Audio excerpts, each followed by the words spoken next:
우리에게 주신 하나님 말씀 보겠습니다. 고린도전서 7장 17절로 24절입니다. 고린도전서 7장 17절로 24절 한 절씩 읽겠습니다. 오직 주께서 각 사람에게 나눠주신 대로 하나님이 각 사람을 부르신 그대로 행하라. 내가 모든 교회에서 이와 같이 명하노라. 할례자로서 부르심을 받은 자가 있느냐? 무할 자가 되지 말며 무할 자로 부르심을 받은 자가 있느냐? 할례를 받지 말라. 할례 받는 것도 아무것도 아니요 할례 받지 아니하는 것도 아무것도 아니로되 오직 하나님의 계명을 지킬 따름이니라. 각 사람은 부르심을 받은 그 부르심 그대로 지내라. 네가 종으로 있을 때에 부르심을 받았느냐? 염려하지 말라. 그러나 네가 자유롭게 될 수 있거든 그것을 이용하라. 주 안에서 부르심을 받은 자는 종이라도 주께 속한 자유인이요 또 그와 같이 자유인으로 있을 때에 부르심을 받은 자는 그리스도의 종이니라. 너희는 값으로 사신 것이니 사람들의 종이 되지 말라. 형제들아, 너희는 각각 부르심을 받은 그대로 하나님과 함께 거하라. 아멘. 기도합니다. 하나님, 이 시간도 우리 성령님 이 자리 임재하시고 운행하시고 교통하시고 역사하시어서 오늘 또 진리의 말씀을 받을 때에 우리의 가슴이 뜨거워지게 하시고 우리의 심령이 평화를 얻게 하시며 오직 하나님의 영광이 가득하고 충만한 이 시간 되게 하여 주시어서 하나님 주시는 좋은 것으로 우리가 만족하며 아버지께 무한 영광 드리는 귀한 예배가 되게 하여 주시옵소서. 예수님 이름으로 기도하옵나이다. 아멘. 고린도전서 7장 17절로 24절 말씀을 중심으로 교회를 향한 부르심이라는 제목으로 은혜를 나누겠습니다. 같이 한번 해보겠습니다. 교회를 향한 부르심. 교회를 향한 부르심.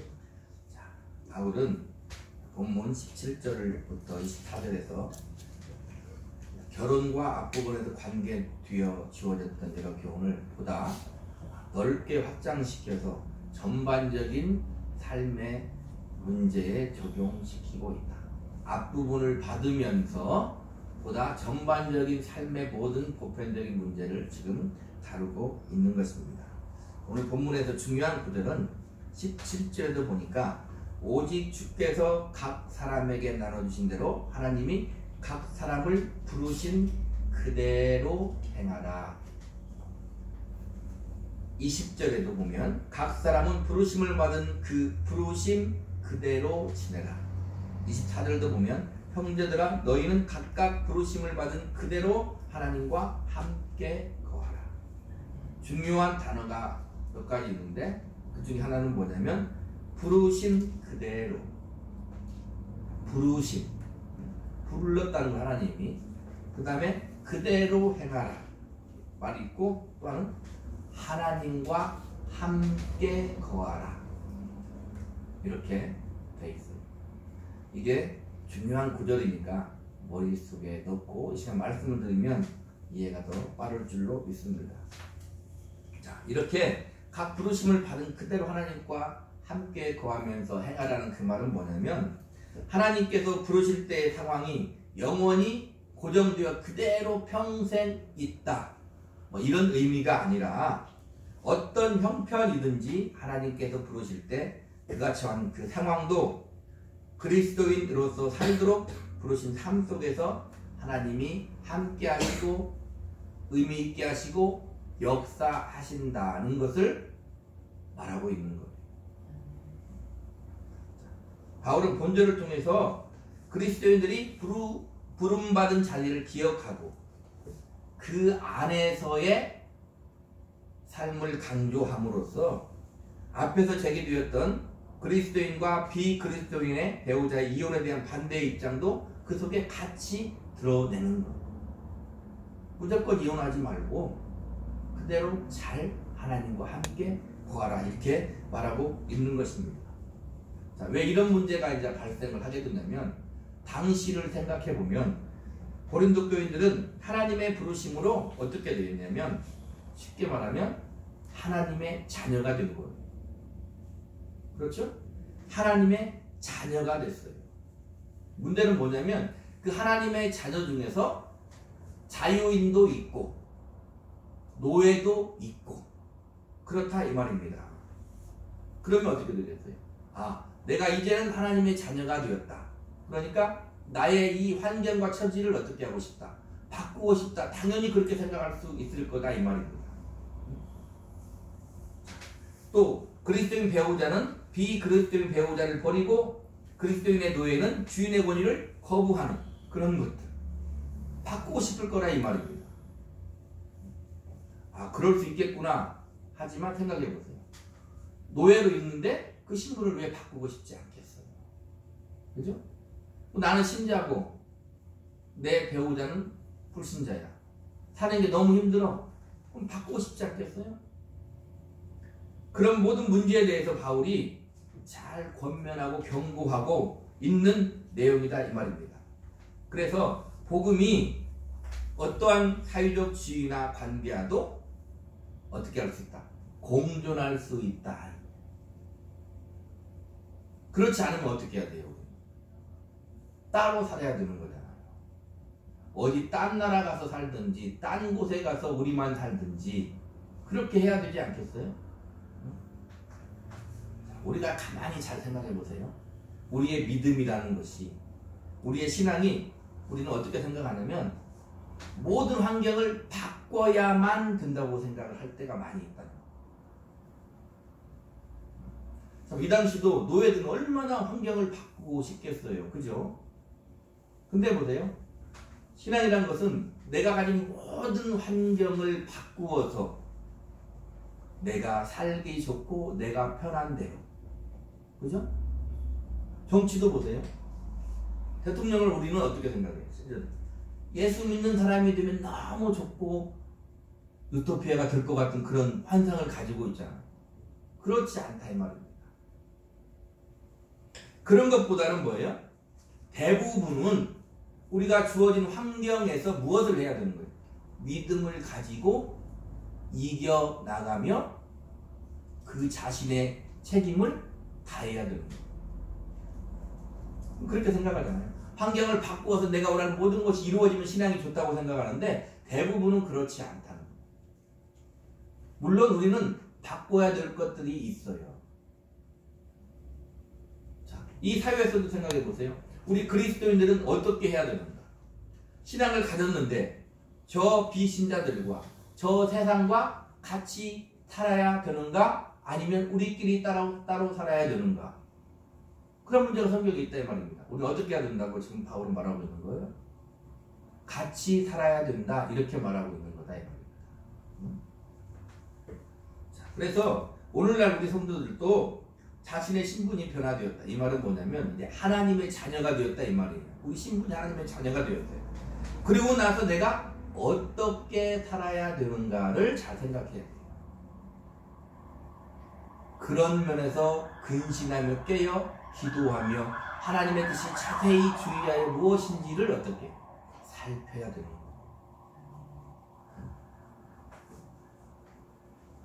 또 성도들 간에는 오늘 제목이 뭐냐면 하나님의 부르심인데 보편적인 부르심과 특별한 부르심이 있어요.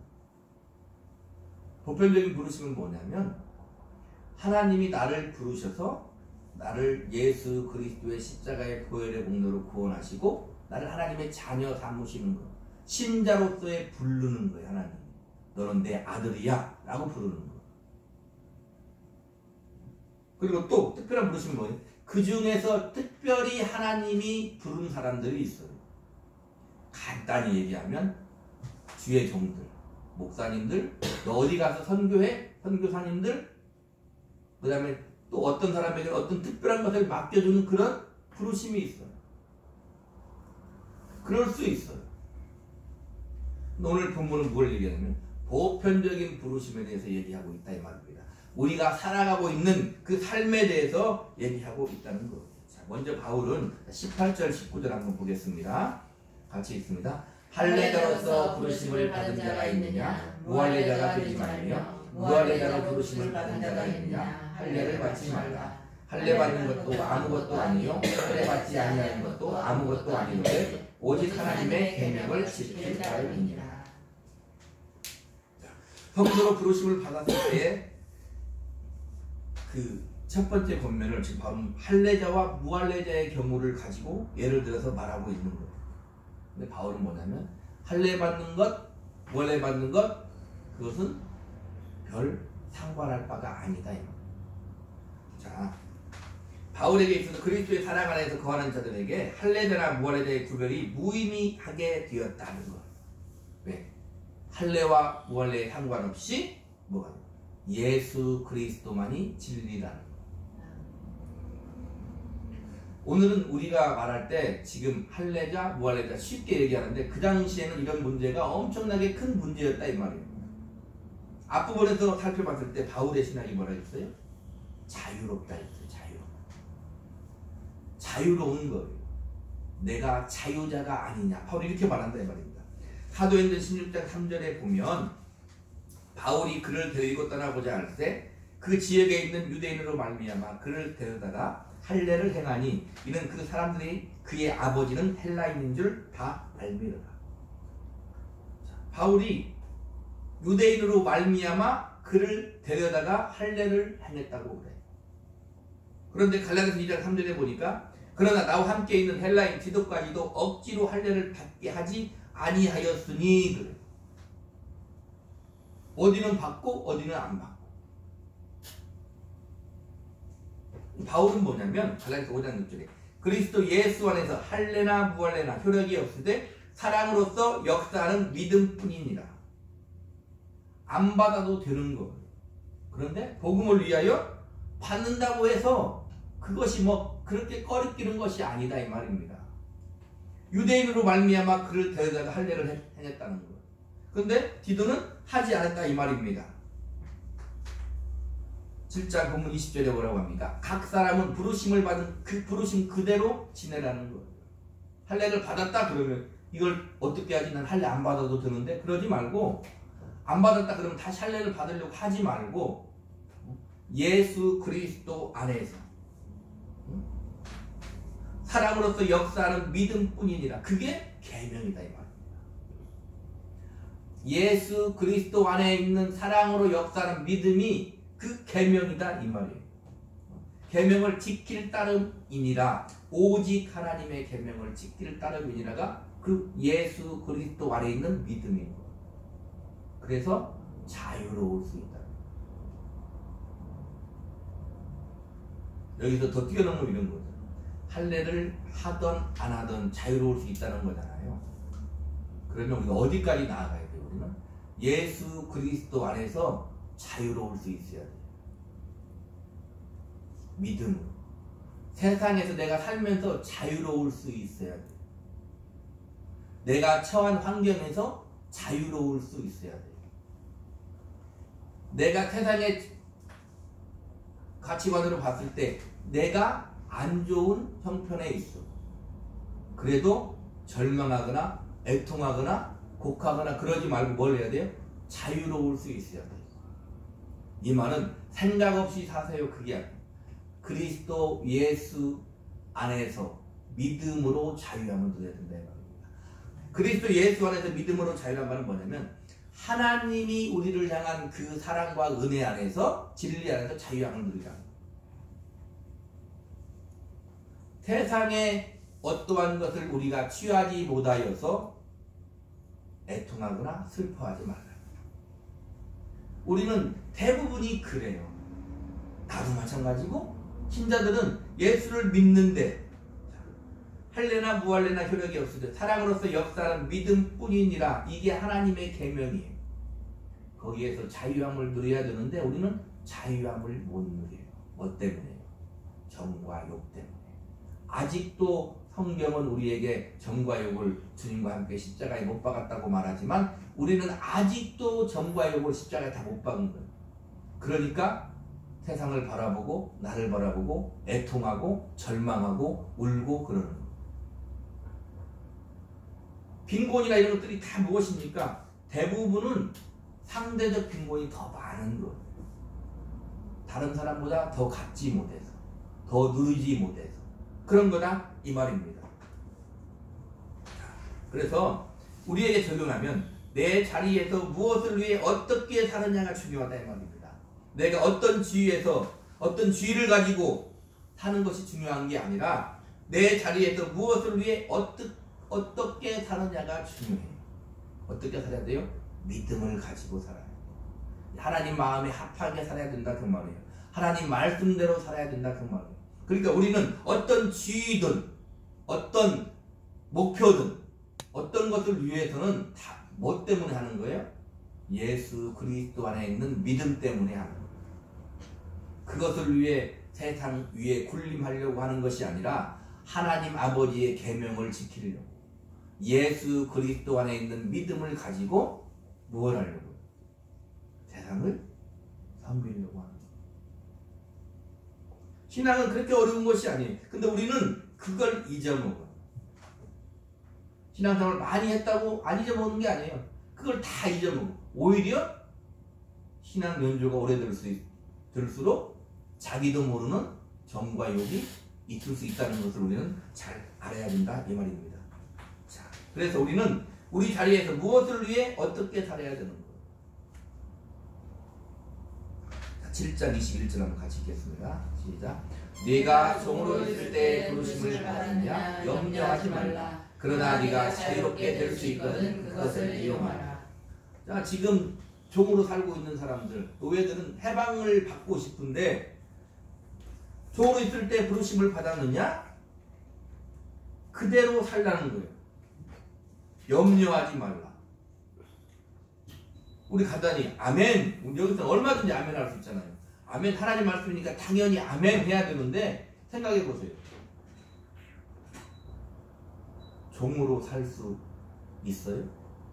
당장에 벗어나고 싶지 않겠어요? 그죠? 당장에 벗어날 수 있지 않겠어요? 벗어나고 싶잖아요. 그런데 아니라는 거예요. 근데 자유롭게 될 수 있으면 자유로워져라는 거예요. 네가 자유롭게 될 수 있으면 그래 자유로워져. 근데 할 수 없거든. 염려하지 말라. 그냥 그대로 지내 종으로 이렇게 말하는 거예요. 우리는 쉽게 읽고 아멘 할 수 있지만 그 당시를 생각해 보세요. 그러면 우리한테 적용하면 어떻게 될까요? 그러면요 참 힘들게 사는 사람 많아요. 아니 대부분은 쉽게 사는 사람 별로 없어요. 다 근심과 걱정이 있어요. 그죠? 근데 뭐라고 얘기하는 거예요? 염려하지 말라 이렇게 말하는 거예요. 그 말씀대로 지금 기록된 소대에게 말하고 있는 거예요. 염려하지 말라 그대로 지내라 그렇게 말하는 거예요. 그죠? 쉬운 것이 아니다 이 말입니다. 어떠한 짐을 지고 우리식으로 말하면 십자가를 지고 염려하지 않고 그대로 그 짐을 담당하는 건 쉬운 게 아니에요. 성경 어떻게 얘기해요? 그렇게 해라. 네가 자유로울 수 있느냐? 그러면 자유로워져. 그러면 안 되거든? 그렇게 하라는 거예요. 자, 22절 보겠습니다. 22절 시작. 주 안에서 부르심을 받은 자는 종이라도 주께 속한 자유인이요 또 그와 같이 자유인으로 있을 때에 부르심을 받은 자는 그리스도의 종이니라. 여기서 영적인 신분을 보여준 주께 속한 자유인이라는 표현이 있는데 앞부분의 자유인은 원어에서 보면 뭐냐면 석방된 노예를 말해요. 해방된 노예. 근데 당시 관습에 있어서 비록 속박에서 벗어났다 할지라도 해방 노예는 어떻게 돼요? 보호자에 대해서 도덕적 의무와 충성과 봉사의 의무를 다 해야 되는 거예요. 뒤에 나오는 자유인은 뭐예요? 원래 사회적 신분으로 자유인이에요. 그러니까 사회적 신분에 있어서 종과 자유인은 분명하게 차이가 있으나 그리스도 안에 있어서는 둘 다 죄와 사망의 노예 상태에서 풀려난 자유인인 동시에 그리스도에게 속한 종이라는 거예요. 어렵죠? 그리스도 안에서 상전과 노예는 영적으로 혹은 존재론적으로 동등하다. 근데 지금 현실로 보이는 건 그게 아니잖아. 그죠? 영적으로는 다 자유인이야. 노예든 신분적으로 노예가 아니었던 사람이든 다 자유인이야. 그런데 영적으로 보면 다 그리스도의 종인 거예요.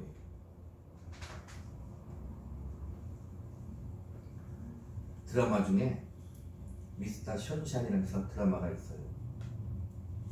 거기 남자 주인공 3명이 나오잖아요.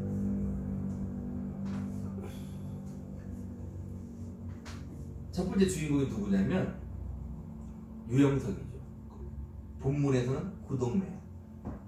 그가 백정의 자식으로 있다 어찌어찌해서 일본에 갔다 다시 한국에 왔어요.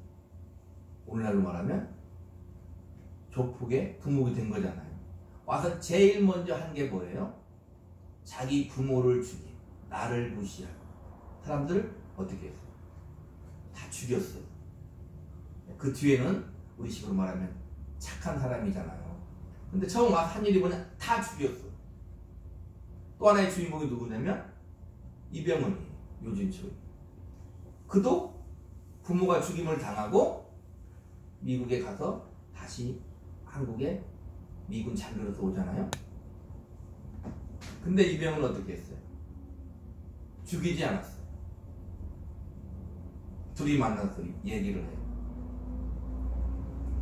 그 동네는 나는 조선에서 제일 먼저 한 것이 우리 부모를 죽인 자들, 나를 멸시한 자들 다 데려다가 죽였다.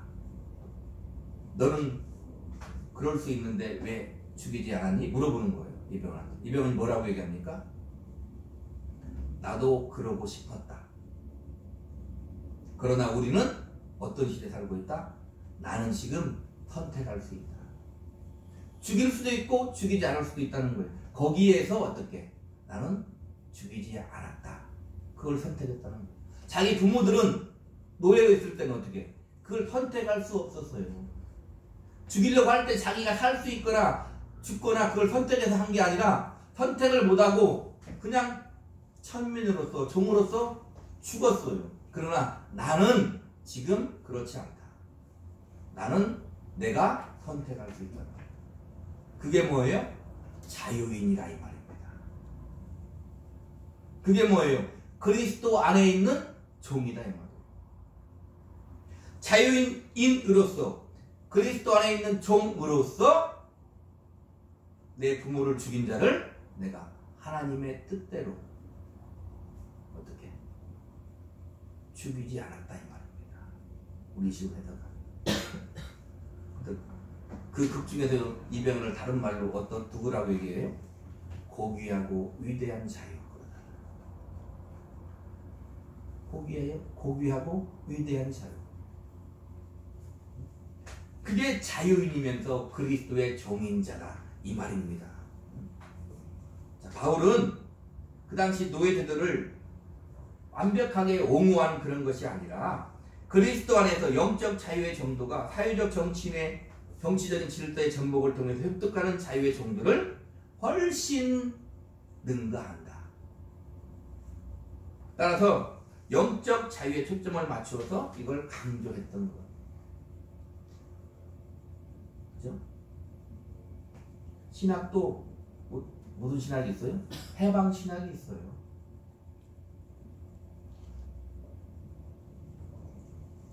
자, 그러니까 우리가 그리스도인들은 내가 하나님의 자녀로 부르심을 받은 그 자리에서 어떻게 살아갈까를 잘 생각해야 돼요. 여기서 그대로 지내는데 오직 믿음 안에서 그리스도 안에서 믿음을 가지고 지내란 말은 그냥 그대로 지내면서 게으르고 나태하고 죄에 빠져 살고 세상 말로 말하면 루저로 살고 찌질이로 살고 그렇게 살라는 게 아니에요. 믿음을 가지고 당당하게 살라고 말하는 거예요. 아멘? 자, 23절 보겠습니다. 시작. 너희는 값으로 사신 것이니 사람들의 종이 되지 말라. 자, 그리스도 보혈을 통한 구속의 결과로 그리스도의 종이 되었으니 사람의 뜻에 따라 살지 말고 하나님의 뜻에 따라 살라. 우리는 값으로 샀어요. 우리는 그래서 고귀한 거예요. 왜? 하나님의 아들 예수 그리스도의 구속의 보혈로 나를 샀기 때문에, 하나님의 자녀가 됐기 때문에 고귀한 거예요. 세상이 알아요, 몰라요? 몰라요. 그런데 나 자신도 모르면 되겠느냐 그 말이에요.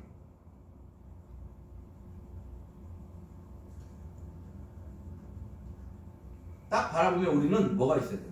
이 광채가 우리에서 나는 거예요. 아우라가 있는 거예요. 우리는 그걸 몰라. 왜? 그걸 세상은 소중하다고 말하지 않아. 그런데 우리조차도, 은혜를 입은 우리조차도 그걸 소중하게 생각하지 않으면 어떻게 살아요? 세상 말로 찌질이로 사는 거예요. 예수 믿으면서 이것도 아니고 저것도 아니고 죽도 밥도 아니고 오히려 그냥 어떻게 포기하고 사는 거죠. 그래서 그리스도의 종대로 살라 그 말이에요. 이 말은 전체적인 맥락에서도 보면 어떤 것도 말하는 거예요. 앞부분에 파벌을 지어 분쟁하는 거, 사람의 종이 아니야. 우리는 그리스도의 종이야. 파벌을 짓고 분쟁하지 마, 이런 말도 된다 이 말입니다.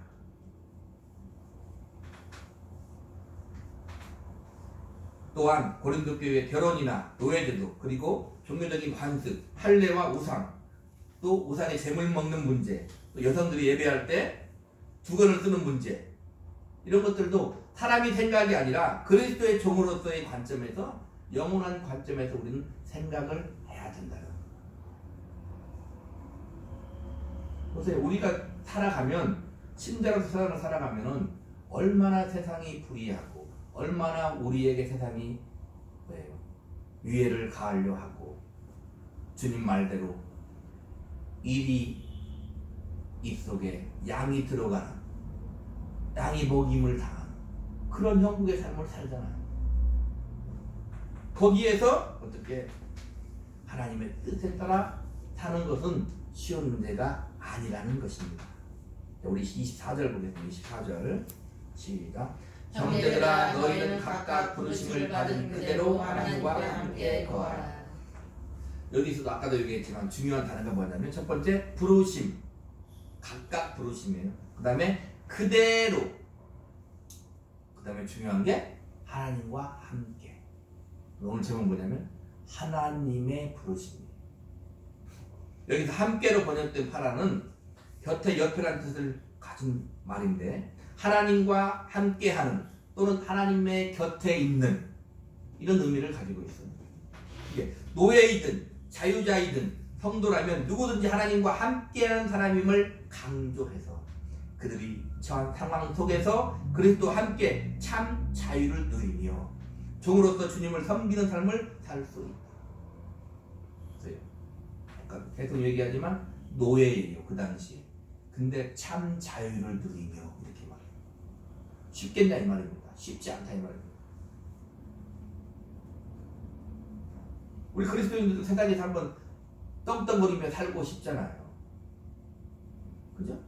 근데 그게 아니고 그리스도 안에서 참 자유를 누리며 그리스도의 종으로 살며, 그게 참 자유야, 이렇게 말한다는 거예요. 거기에 대해서 우리는 뭘 할 수 있어야 돼요? 아멘 할 수 있어야 돼요. 자, 여기에서 오늘 하나님의 부르심에 대해서 좀 더 깊이 생각해 볼게요. 24절에 하나님과 함께 거하라고 했어요. 그러니까 좀 더 크게 얘기하면 뭐냐면, 하나님이 세상을 창조한 것, 하나님이 나를 창조한 것은 왜 창조했냐면, 임마누엘, 하나님이 우리와 함께 하려고 창조한 거예요. 그게 하나님의 부르심이에요. 하나님만 계셔도 아무런 문제가 없는데, 하나님은 세상을 창조하고 하나님은 나를 창조했다 이 말입니다. 그게 하나님 우리를 부르신 거예요. 그러니까 하나님은 교회와 함께 하기 위하여 우리를 창조하셨다. 우리를 부르신 거예요. 하나님은 나를 차려 삼고 나를 사랑하고 나와 함께하고 나를 기르고 나에게 복을 주고 나를 의롭게 하고 나를 거룩하게 하기 위하여 나를 그리스도와 같은 장성한 분량의 하나님의 자녀가 되게 하시려고 나를 창조하셨다는 거예요. 나는 욕심이 많은 거예요. 우리는 어떻게 하면 좋겠어요? 그냥 내버려 두면 좋겠잖아요. 그죠? 그죠? 또는 뭐예요? 안 태어났으면 좋겠죠. 욥이 그랬잖아요. 내가 차라리 나지 않았다면 너무나 좋았겠다. 그렇게 말하잖아요. 성경에 기록된 건 비단 그 욥에게만 해당되는 게 아니에요. 우리가 항시하는 고민이에요. 생각을 안고 사는 사람은 그런 고민을 안 하죠. 저도 힘들고 어려울 때는 그런 생각 많이 해요. 내가 왜 태어나서 답은 알고 있잖아요. 근데 쉽게 수긍이 안 되는 거예요. 왜요? 힘드니까. 아직도 우상의 예습관에 매여서 세상의 생각대로 내가 생각을 하고 내가 힘들어 하니까. 근데 하나님은 포기하지 않고 나를 어떻게 부르셔서 어떻게 한다는 거예요. 하나님의 아들처럼 만들겠다는 거예요. 쉽게 말하면. 그게 잘 되냐 이 말이에요. 잘 안 되지요. 잘 안 돼요. 그게 기독교예요. 잘 안 된다. 그게 기독교예요. 인간은 할 수 없다. 그게 기독교예요. 그러니까 하나님이 하신다. 그게 기독교예요. 인간이 어떤 존재인데 요즘은 막 AI도 만들고 무슨 엄청난 뭐 만들어내잖아요. 비행기가 날아다니고 최첨단의 무기들을 만드는 인간인데 하나님이 뭐라고 한다? 인간은 할 수 없다. 이거 말하는 거예요.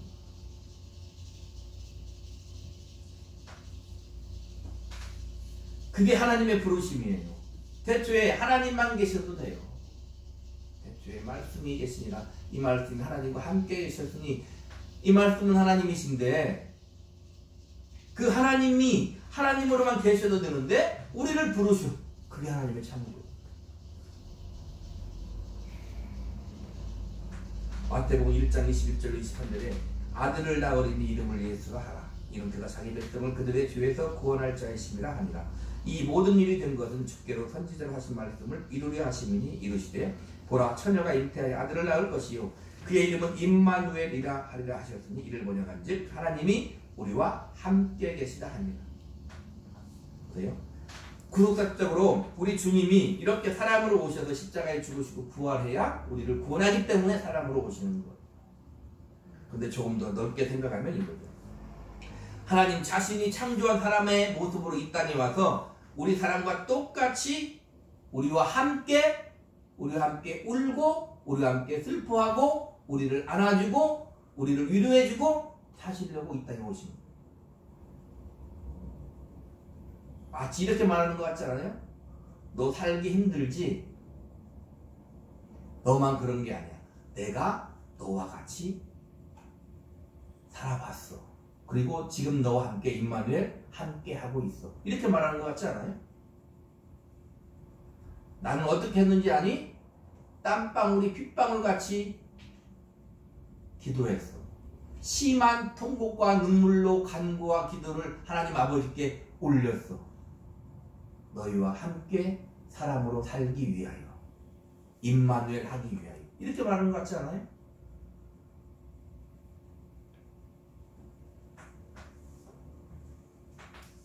우리와 같이 울고 우리와 같이 웃고 우리와 같은 사람의 모습으로 이 땅에 와서 주님에게는 그것이 종의 형체라고 했는데 종의 형체로 이 땅에 와서 사람과 함께 사는 것을 임마누엘 하는 것을 기뻐하신다. 우리는 불평할 수 없어요. 왜요? 하나님이 하늘 보좌에 앉아서만 우리한테 말하는 게 아니고 하나님의 아들 우리 구주 예수 그리스도 우리 주님이 어떻게 했다? 그렇게 사셨다 이 말입니다. 결국엔 어떻게 살았어요? 죽었어요. 죽으면서도 우리가 하는 말, 아버지여 저들이 하는 일을 저들이 알지 못함이니이다. 저들의 죄를 사하여 주시옵소서 하고 죽었다 이 말입니다. 거기에 우리가 뭐라고 말할 수 있어요? 아멘 할 수 있는 거죠. 그게 우리 신자다 이 말입니다. 그래서 우리는 이 땅에서도 삶이 끝나도 어떻게? 주님과 함께 살아요. 요한복음 14장 1절 3절은 뭐라고 하신다십니까? 너희는 마음에 근심하지 말라. 하나님을 믿으니 또 나를 믿으라. 우리한테 하는 말 같지 않아요? 너희는 마음에 근심하지 말라. 하나님을 믿으니 나를 믿으라. 내 아버지 집에 거할 곳이 많도다. 그렇지 않으면 너희에게 일렀으리라. 내가 너희를 위해 거처를 예비하러 가노니 가서 너희를 위하여 거처를 예비하면 내가 다시 와서 너희를 내게로 영접하여 나 있는 곳에 너희도 있게 하리라. 이게 뭐예요? 임마누엘인 거예요.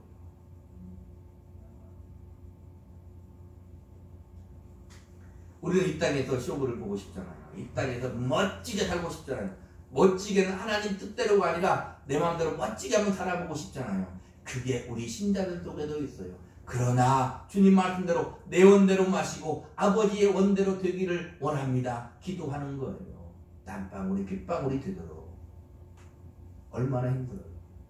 내가 내 마음대로 살고 싶은데 하나님 뜻대로 사는 거. 주님 말씀대로 심한 통곡과 눈물로 간구와 기도를 하나님 아버지께 올려드려야만 우리가 그렇게 살 수 있는 거예요. 하나님이 우리를 부르셔서 우리와 함께 하시겠다는 거예요.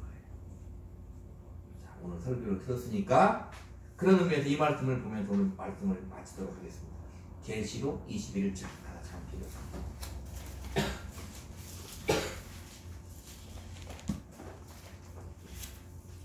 계시록 21장 1절로 7절입니다.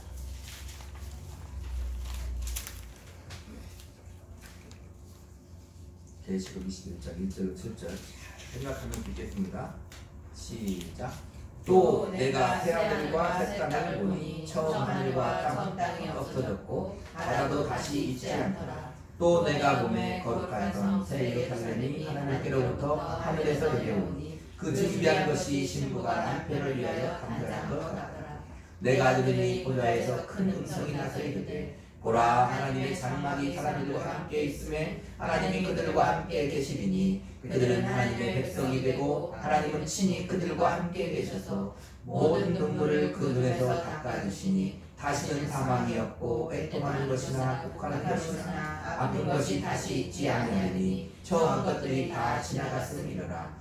보좌에 앉으신 이가 이르시되 보라 내가 만물을 새롭게 하노라 하시고 또 이르시되 이 말은 신실하고 참되니 기록하라 하시고 또 내게 말씀하시되 이루었도다. 나는 알파와 오메가요 처음과 마지막이라. 내가 생명수 샘물을 목마른 자에게 값없이 주리니 이기는 자는 이것들을 상속으로 받으리라. 나는 그의 하나님이 되고 그는 내 아들이 되리라.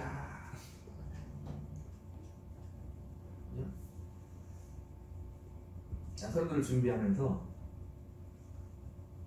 하나님이 부르셨구나 다 아는 거지만 그게 가슴에 와닿아. 하나님이 그래서 나를 창조했구나. 하나님이 우리한테 말하는 거, 너 노예로 있느냐 종으로 있느냐 하나님과 함께 그대로 거하라. 나는 네 하나님이 되고 너는 내 아들이 되리라. 너는 노예라고 해서 애통하거나 곡하거나 슬퍼하지 말라. 이렇게 말합니다. 그냥 하하 허송세월 살라는 말이 아니에요.